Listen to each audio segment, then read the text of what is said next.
That's a woman's job. Men for many years have thought of the housework like cooking, cleaning, raising the kids, and gardening to be a woman's domain.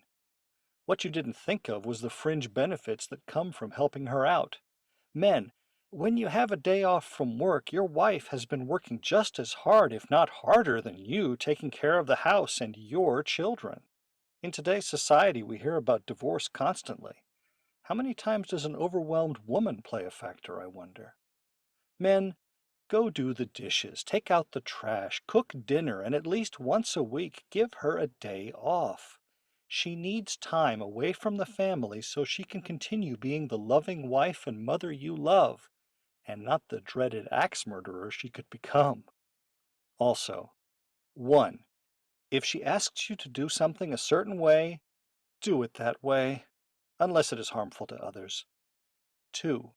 When she finally gets a chance to sit down and relax, don't ask her to grab you another beer. Rub her feet or her shoulders. 3. Compliment her on the way she looks, the cleanliness of the house, or whatever you can think of. 4.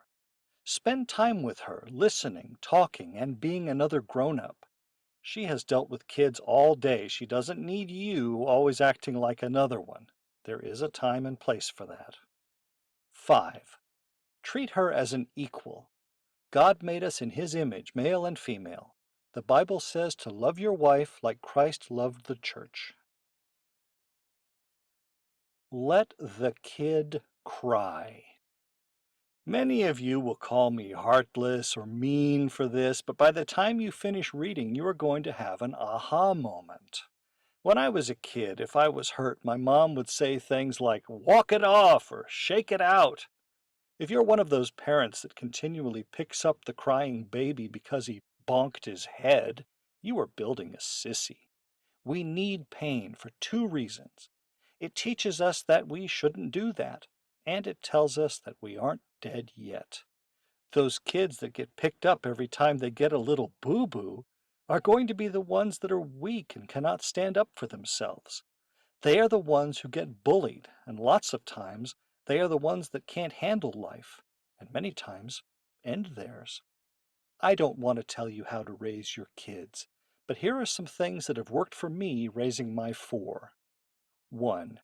Tell your kids you love them and are proud of them. 2. Make your kids work for money and things. They will respect the things they work for a lot more than the things you give them. 3. Reward your children for good behavior and actually punish them for the bad. That doesn't mean abuse them. It means 3 swats and a talking to. 4. Take them to church and teach them morals. Teach them while they are young, and when they are old they will not part from it. 5. Enjoy them. Play with your kids. Be a friend and a mentor.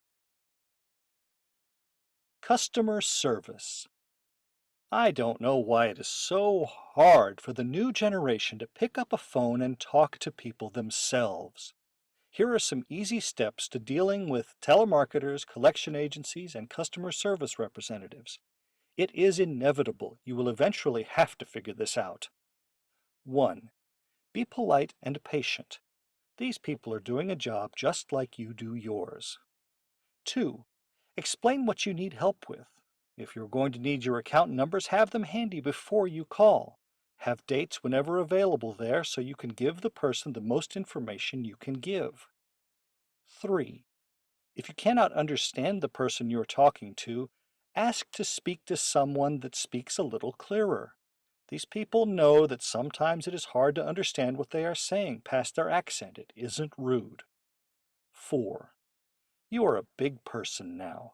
It is time for you to make your own appointments, schedule your own car maintenance, and get on with your life.